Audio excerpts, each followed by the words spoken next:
Good morning, everyone. Welcome to our Brexit Bite. Be ready for the 1st of January 2021. My name is Carol Heavey from the Brexit team in the Food Safety Authority of Ireland. I will shortly hand you over to my colleague Anne-Marie Boland, who is also from the Brexit team here in FSAI.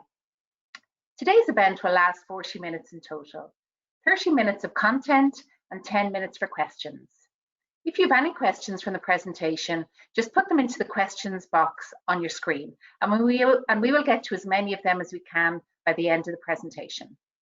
For the next 30 minutes, Anne-Marie will provide you with useful information to help prepare your food business for Brexit and the new trading environment we will find ourselves in from the 1st of January 2021. This webinar session will be recorded.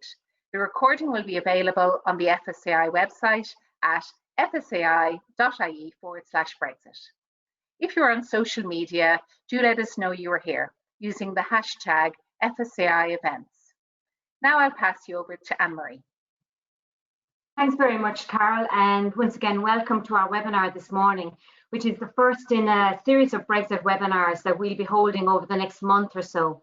I'm going to turn off my webcam while I present, and I'll turn it back on again at the end when we're doing the question and answer section. Now, before I go off camera, just to say that if I have any technical difficulties, in particular if my internet goes down, please remain online, as there are a number of colleagues from the Brexit team, thank you Maria, and from the FSAI communications team, thanks Elaine, ready and standing by to take over if I disappear. But hopefully technology will be my friend today and everything will work fine. So, okay, I'm going to turn my camera so that we can get started. So in today's webinar, I'm going to cover a few areas of food law that are particularly relevant in the area of Brexit for the changed relationship that we will have with the UK from the 1st of January 2021. I'm going to provide an overview of the food import requirements. We'll look briefly at the changes that will have to be made to labels. And finally, I'll provide some information on the requirements for food, which is to be placed on the market prior to the end of the transition period, which is 11 p.m. Irish time on the 31st of December 2020, which is a mere 85 days away. Now, and then we'll wrap up in the end with a question and answer session, as Karen said. So firstly, in regard to Brexit and food law, the first thing to note is that EU food law has not changed, okay? What has changed, however, is our trading relationship with the UK. The UK has left the EU, while we, along with 26 other countries, remain members of the EU. Now, for EU members, there are no import controls on food coming or going from one EU member state to another, as the food is considered as being on the EU single market, and as such, it is allowed to circulate freely among member states. Now, while the UK has left the EU and we're in the current transitional period, the UK continues to follow EU rules, and the EU continues to treat the UK as if it were a member state, and therefore frictionless trade has continued. However, all this will change from 11 p.m. Irish time on the 31st of December 2020, with the ending of the transition period. From this time onwards, the UK will be treated as a third country importing into the EU. A third country is a country which is not a member of the EU. Now, while negotiations are still ongoing on a future relationship, and there's considerable coverage in the media on those discussions, it's very important to be aware that irrespective of the outcome of those talks, in 85 days' time, foods moved from Great Britain to Ireland, or indeed any other member state, will be treated as imports, and as such will be subject to import controls at the point of first entry onto the EU market. Now, before I move on to what those import controls are, I just want to briefly mention the protocol on Ireland and Northern Ireland. The protocol will apply as of the end of the transition period. Now, under the terms of the protocol, Northern Ireland will remain in the UK customs territory, but will continue to apply the rules of the EU Customs Code, as well as certain other relevant legislation, including food legislation.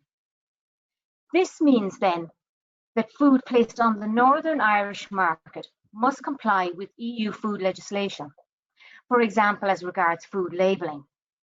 Now, food traded from Northern Ireland to the Republic of Ireland is not considered an imported food, and neither is food traded from Northern Ireland to the rest of the EU. While food moved from Great Britain to Northern Ireland is imported food and will be subject to food import controls.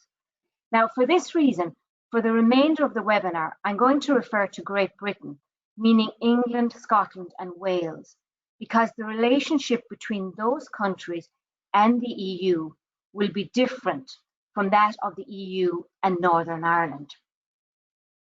Now, as I said earlier, regardless of the outcome of the ongoing negotiations, significant and lasting changes are going to arise from the 1st of January 2021.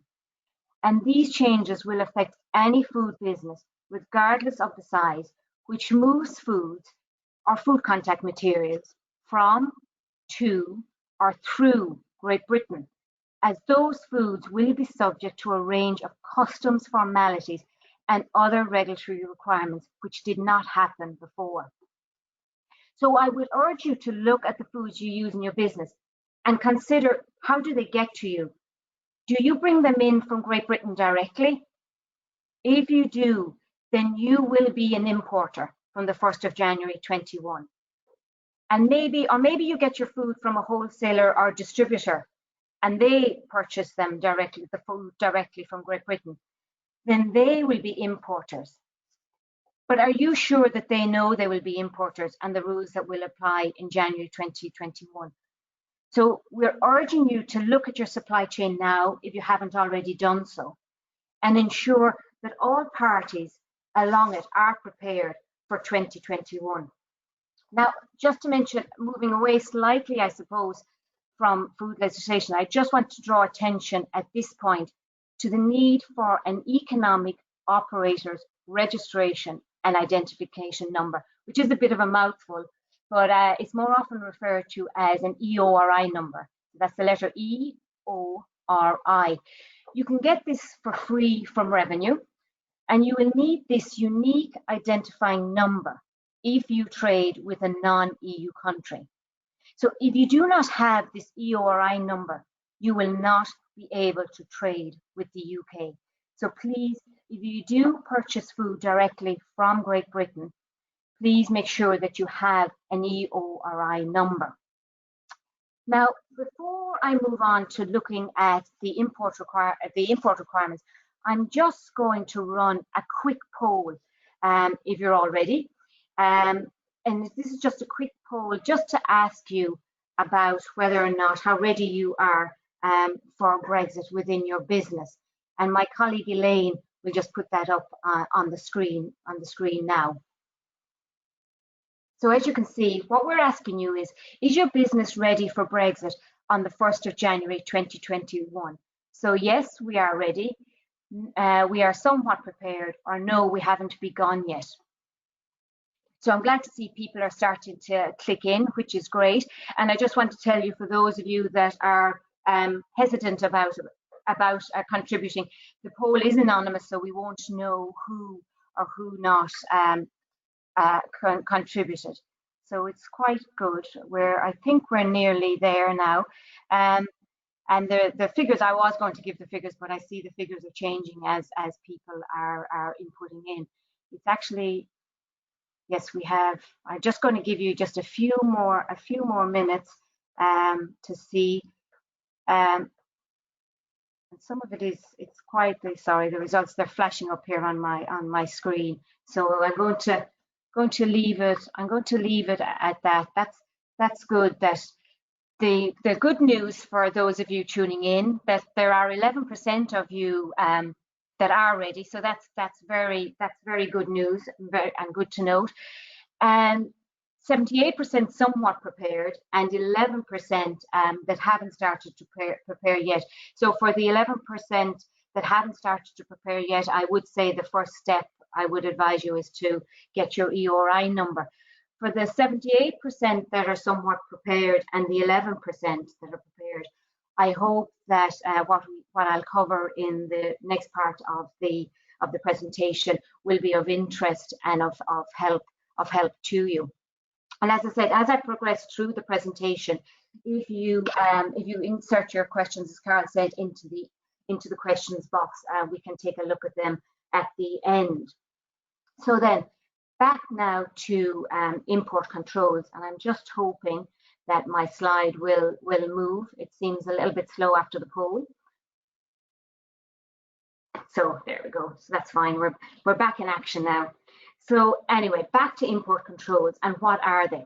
Well, EU food law requires that checks are carried out on food and food contact materials entering the EU market to ensure that they meet the requirements of EU food law. Now, the controls carried out are dependent on the food type, and they can vary. So controls are like checks, and they can vary from a documentary check to an identity or a physical check. Some foods are considered to pose a higher risk to public health, animal health, or the environment in terms of diseases, pests, or contaminants, and additional requirements are in place for those foods to control the risks. These additional requirements can include responsibilities like pre-notification of arrival at the point of entry, specific accompanying documents that must come with the consignment, and indeed leading to full physical checks carried out on arrival in Dublin Port or airport. In most cases, these foods with special additional requirements may only enter the EU to a specific entry point, which is called a border control post. Now, from an import point of view, EU food legislation splits foods into broad categories. So when we're dealing with it, we'll talk about foods of animal origin, such as meat, dairy, fish, honey, eggs. Foods of non-animal origin, which are fruits, vegetables, nuts, most alcoholic beverages, many non-alcoholic beverages, confectionery and items like that. There's also composite foods, which are foods that contain both processed products of animal origin and products of plant origin, and they're things like a ham and spinach quiche or a pepperoni pizza. And then we have food contact materials, and food contact materials are materials that are intended to be brought into contact with food, such as maybe glass jugs, are already in contact with food, for example, a milk carton, or can be reasonably expected to come into contact with food, such as paper towels. So there are different types of controls for each of these types of foods. So first we'll look at food of animal origin. Now, foods of animal origin are considered high risk by the EU as they can transmit serious human and animal diseases. They must enter the EU through a listed border control post, and the list of these posts in Ireland is available on the FSAI website and also on the DAFM website. The entry of foods of animal origin onto the EU market is subject to specific requirements, such as pre-notification of the food through an EU online system called Traces NT. They require special certificates that must accompany them. They also are subject to identity checks on arrival and possibly physical checks. Now, there are a lot of criteria and requirements in relation to foods of animal origin. And at our next Brexit webinar, John from the Department of Agriculture, Food and the Marine will outline the specific import requirements for foods of animal origin and also on composite foods. So I won't go into them here today. So I'm going to move on then to foods of non-animal origin. So foods of non-animal origin are generally controlled for food safety purposes, such as for microbiological or chemical contamination at the point of entry to Ireland by the HSE Environmental Health Service, and for pesticide contamination by the Department of Agriculture, Food and the Marine. The majority of controls that are carried out on imported foods of non-animal origin is on a risk-assessed basis. However, there are certain foods of non-animal origin that are considered high risk, and these are subject to an increased level of checks at the point of entry into the EU, as they are likely to pose a serious risk to human health, to animal health or to the environment. The list of products subject to an increased level of controls at the border is regularly updated by the EU, and that list is available on the FSAI website and on the DAFM website. And it includes foods such as nuts from certain countries or certain types of fruit or vegetables from particular countries. And requirements for these foods of non-animal origin include prior notification of their arrival. They have to be presented at a border control post, and they could be subject to identity and physical checks, which could include a laboratory analysis. Now, previously these foods could have arrived from their country of production into Great Britain first and be checked there before entering the EU market. However, from the end of the transition period, their arrival from Great Britain to Ireland will now make Ireland their first point of entry into the EU, and they will be subject to import checks here. So as a food business bringing food of non-animal origin into Ireland, we'd urge you to check the regulations to determine if increased controls and prior notification of importation is required for foods that you bring in from Great Britain. Now, I'm just going to turn away a bit and turn to food contact materials, which people actually sometimes forget about when it comes to food law. And as you can imagine, food comes into contact with many materials and articles during its production, its processing, storage, preparation, and serving before it's actually eventually consumed. Such materials and articles are called food contact materials, and so they include things like food packaging or items such as cutlery, kitchenware, and drinking straws.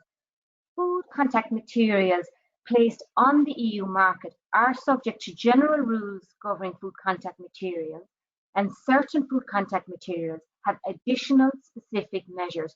For example, materials such as ceramic materials or plastics. Now, if you are purchasing your food contact materials from Great Britain, you will become an importer on the 1st of January 2021. And it's important to note here that importers of food contact materials have certain responsibilities placed on them by the legislation. For example, as an importer, you are responsible for issuing a declaration of compliance that must accompany certain food contact materials. Now, further information on food contact materials and their requirements is available in the food business section of the FSAI website. So please, as I said, everybody uses food packaging material or food contact materials in their business. So please just check if you are going to be an importer of those materials. And as I said, the information is available on our website. Now, in addition then, I just want to add that due to an identified risk, the EU has import requirements for polyamine and melamine kitchenware from China and Hong Kong. So if you are bringing these into Ireland via Great Britain, please note that there are additional requirements for these products regarding documentation and pre-notification, which must be submitted to the HSE Environmental Health Service. Again, information on this is available in the food business section of the FSAI website. Now, I'm sure as a food business, you're all very much aware of the existence of legislation governing the provision of food information to consumers. And if you've attended any of our labelling seminars, you will also have seen this list up there. So this regulation, as I said, is often referred to as FIC, and it lists the mandatory information that you see there in the list before you on the label. So there are two items on this list that I want to highlight today. The first is number 7 on the slide, which is a requirement to provide a business name and address. And the second one is number 8, which is origin information. So I'm going to talk a little bit about those two mandatory pieces of information. So first of all, in terms of food labeling rules, the requirement is that the name and address of the food business operator responsible for the food information is provided, and that operator is identified as the food business under whose name or business name the food is marketed, or if that operator is not established in the EU, then the name and the address of the importer into the EU must be indicated. In simple terms there, what I'm saying is the obligation is that food placed on the EU market must have an address of an established food business operator within the EU, or if that food business is not established within the EU, then the business name and address of the importer must be used. Now, I also want to mention, as it's a question that often comes up about using a web address, a web address on its own would not be acceptable, but it could be provided in addition to a physical address. And likewise, another question that we've also been getting is about a PO box. So a PO box set up in Ireland by a business based in Great Britain simply as a contact point would not meet the criteria for an established food business. And the criteria under FIC is that the name and the address that must appear on the label is of an established food business operator within the EU, or if that food business operator is not established within the EU, then the name and the address of the food importer must be used. Then moving on then to origin labeling. Food can continue to be labeled with a specific country or countries of origin after the end of the transition period. However, reference to EU origin cannot be used in food labelling for food originating from the UK. Under EU legislation, some products are required to mandatory origin information. For example, in the case of honey, where honey has been harvested in more than one country and blended, rather than listing the individual countries, the legislation on honey permits the indication to be blend of EU and non-EU honeys. So it's important to remember that from 11 p.m. on the 31st of December, the references to EU for honey produced in the UK would not be correct. In other cases as well, a food business may decide to provide voluntary information, such as indicating that meat used in a particular product is of EU origin. Again, please remember that from the end of the transition period, references to EU origin as a source of ingredient cannot include ingredients from Great Britain, as it will be a non-EU country, and any reference then will have to be to either the United Kingdom or to non-EU. So moving slightly away now from FIC, I just want to mention identification marks briefly. The requirement to provide this indication on a food label is contained in legislation on the hygiene of foods of animal origin. And this legislation requires that this mark is applied to products of animal origin, such as meat, milk, or cheese, or products that use those ingredients. The format of the mark is set out in legislation, and there are different requirements depending on whether the mark relates to an EU or a non-EU country. So included in the format of the mark is a requirement that the ID mark used on foods of animal origin produced in the EU contains an abbreviation for the EU is used, and the rules also require that a two-letter abbreviation is used as a country code. In the case of Ireland, that is IU, and currently as an EU member state, the abbreviation for the United Kingdom is UK. However, for third countries, the format set out in the EU is slightly different from that used by EU member states, in that third countries cannot refer to the EU in their mark, and also the legislation specifies that the abbreviation for the country is either the ISO code or the name can be written out in full. So the ISO code for the United Kingdom is GB, or if the abbreviation is not used, then the name United Kingdom must be written out in full. So ID marks from the UK, when it changes to the third, will change to the third country format at the end of the transition period. So we'll either see GB or United Kingdom on ID marks going forward.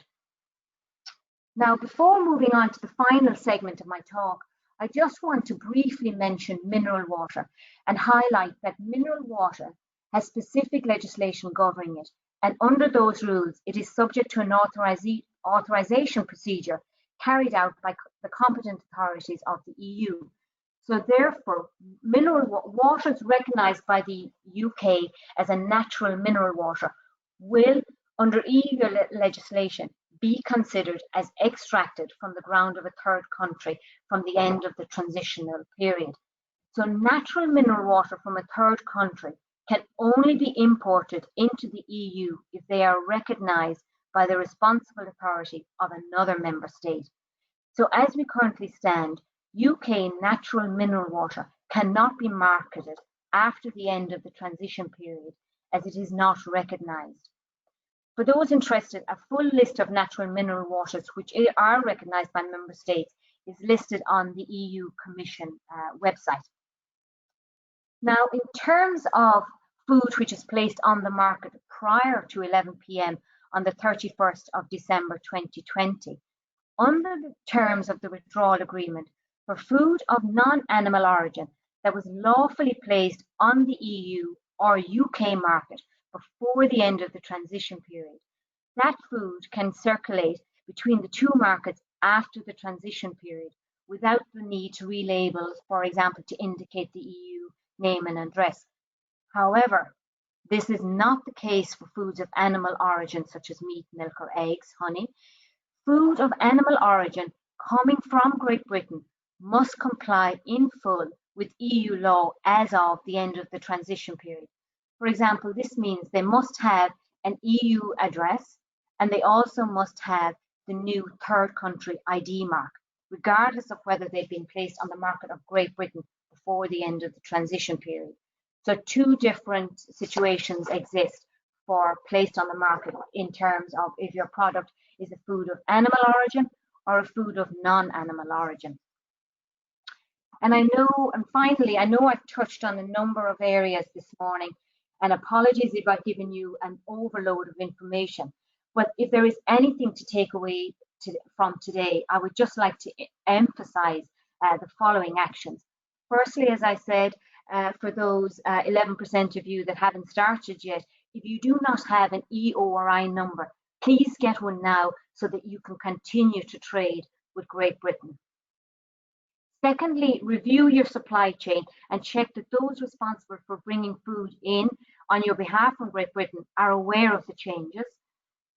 Thirdly, identify the foods and food contact materials that you use in your business that are brought in from Great Britain. Familiarise yourself with the requirements for importing foods, particularly those foods that you use that may be subject to specific import controls, and know what you need to do. To help you further, I just want to let you know that information is available on the FSAI website in the Brexit section. But also, if you want to know specific rules on some of the other areas, you can check out other parts of our website, the legislation part, for example, or the DAFM website also have a lot of information. We do have a free e-learning module that goes through the import requirements for food imports that may also be of interest and of help to you. And if you are interested in information in other areas, the Government of Ireland website has a vast amount of information and links to Brexit related information. So now that I've come to the end of that overload of information, I'm going to turn my camera back on for the final part of the webinar this morning, which is the question and answer section.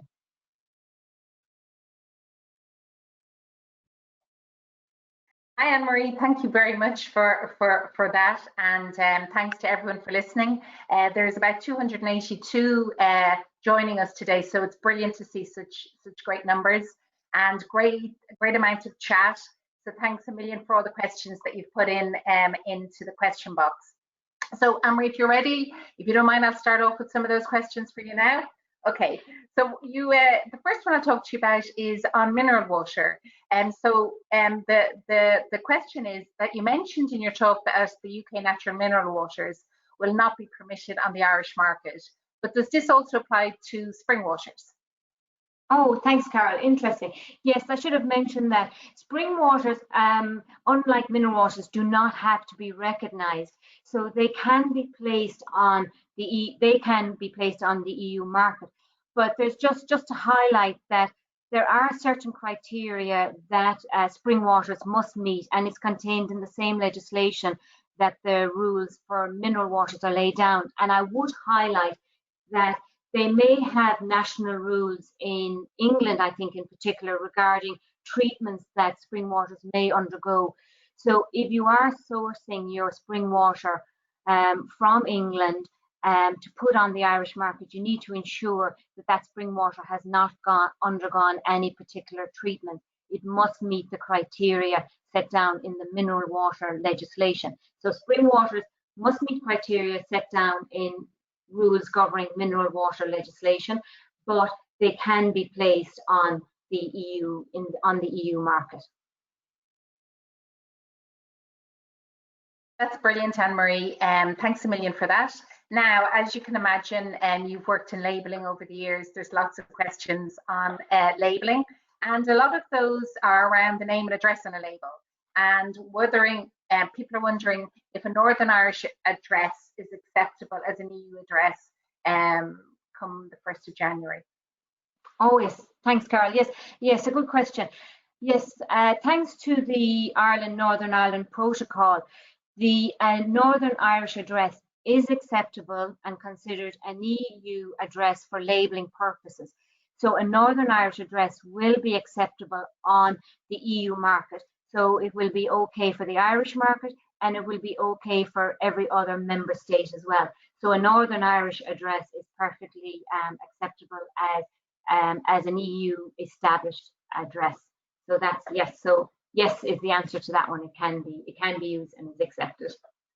And like you say, that's good news, because a lot of the questions coming in are people who are doing trade in the north of Ireland and in the Republic of Ireland. So it's good to know that they don't have to change their labels for that type of trade. But there's also people trading with the UK and wondering, can they have, again, they're trading with the UK, trading with Ireland and with Northern Ireland. Can they have a UK address and a Northern Irish or a Republic of Irish address on the label at the same time? Okay, yes, you can have, on a food label, you can have more than one address. The important thing from an EU legislation point of view is that the mandatory address is the EU address. So Ireland or the Northern Ireland address is the mandatory information. So that must meet the criteria for mandatory information laid down in food labelling rules, which means it must be in a conspicuous place. It must meet the minimum font size. So once you meet the criteria for the mandatory information, you can add other addresses in addition to that. So yes, so you can have, as I said, you can have your Irish or your Northern Irish address, and you've ticked the box for the EU address. And then in addition, you can have a UK address. So there's no problem having more than one address on a label. So the answer to that one is yes as well, Carla. UK and a Ireland or Northern Ireland address is fine. That's perfect. And before I go on to some other questions, there is a lot of questions about guidelines on labelling and where people can get information. And there are a lot of questions on UK requirements, because a lot of the people on the call are selling product into the UK. So I suppose just to point people to the right place, if they want guidelines, I suppose the FSAI website is the place to go if you want guidelines on the products that you're putting onto the market in Ireland. But if you're putting product onto the market in the UK, would you advise people to go onto the UK websites there and see what the requirements are? Yes, because it's important to remember that from the end of the transition period, the UK will not be a member of the EU, and therefore it can set its own rules and requirements. So it's the same as trading with any country outside the EU. Each country will set their own requirements. So the best thing to do to check the requirements that the UK are going to ask for is to go to the UK government website. They have a lot of information there. So I would advise, if you want to know what are the UK requirements, you will need to check it out with the UK authorities. That's brilliant. Thanks a million, Anne-Marie. And I suppose there was a lot of people asking for guidance on where to go for that information. And I suppose just a tag on to that, are there any further transition periods for labels? So do labels have to comply? And I think you said that in your presentation that yes, 1st of January is the end of all the transition periods. Yeah, for the for labels, yes, the sorry, I'm just kind of thinking there now, just thinking of two things. First of all, for the address on the labels, they from the first when the UK the end of the transition period on the 31st of January. So from the 1st of January, any new foods should be, the new labels should be on, so it should have a UK address. But as I mentioned in one of the last few slides there, in regard to placed on the market, if your product is already been placed on the market, it can remain on the market. So, but that is for products of non-animal origin. So products of non-animal origin that are labelled maybe with a UK address, and they're here on the Irish market, they can remain on the market. That would be fine once they were on it beforehand. But for foods of non-animal origin, they will have to be labelled fully in compliance with EU rules from midnight really on the 31st of December. So the 1st of January, they should be labelled in accordance with EU rules. So all your labels. So if you're only starting to label your product on the 1st of January and it's coming from the UK, you will have to have it fully in compliance with the EU rules. So 1st of January, if you have products ready that you're going to start packing, then you should have them, they should be labelled in accordance with the EU rules. That's brilliant. Thanks a million for that, Anne-Marie. And I suppose you talked about the ID marks, and there's lots of questions on ID marks. And I think I'd tell people to definitely register for our event, which I'll be talking to everyone about in 2 weeks' time, where we will have a veterinary inspector on with us who can really go through the requirements there. But this question is, can I use the UK ID mark before the 31st of December? The quick answer to that is no. Unfortunately, you cannot. Foods that are placed on the EU market at the moment must comply with EU legislation. And as the UK is being treated as an EU member at the moment, then they are required to put the current mark that they use on their foods up to the end of the transition period. So up to the 31st of December, you must use the current ID mark. And then the cutoff at 11 p.m. on the 31st of December, then you have to start using the new third country ID mark. So unfortunately, no, it's not possible to use it at the moment. That's brilliant, Anne-Marie, and there is a lot more questions I could ask you, but we're running out of time now. So just to say to anyone who's we haven't got around to your questions, please send them in to us, and we can answer them. So I'll explain where to send them in now. So as I say, thanks to Anne-Marie, and thanks to everybody for engaging so much this morning. And I'm sure Anne-Marie's made things a lot clearer for you. So like she says, for those of you that haven't started, don't worry, we're here to help. We'll get you there, but you have to start. And for those of you that are well on your way, if you want any clarification on anything that you're doing and to make sure you're on the right path, that's what we're here for as well. So as I say, if you didn't get an answer to your question this morning, and there were many, many questions coming in, if you could email us on brexit@fsai.ie, and we'll get back to you with a response. I suppose just to say thank you for participating so actively in the poll and with your questions. And the big take-home message, and I think Anne-Marie might agree with this, is that you need to get ready now because Brexit is happening. So for those of you that haven't started, time is at, we can start now and you still get everything ready in place. We have lots of information on the FSAI, so that's fsai.ie/Brexit. So lots of information on labelling, lots of information on import controls, and our new e-learning module as well goes through each food type and also food contact materials and alcoholic beverages, and will tell you what you need to do in relation to all of those. So if any of you are importing food of animal origin from Great Britain, and from the questions there are many of you that are, then join us at our next Brexit Bite on the 21st of October.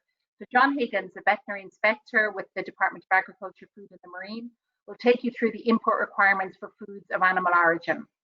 And they are very onerous import requirements. So I'd really, really urge you to join us for that event. So to register for the webinar on foods of animal origin, visit our events page at fsai.ie/events.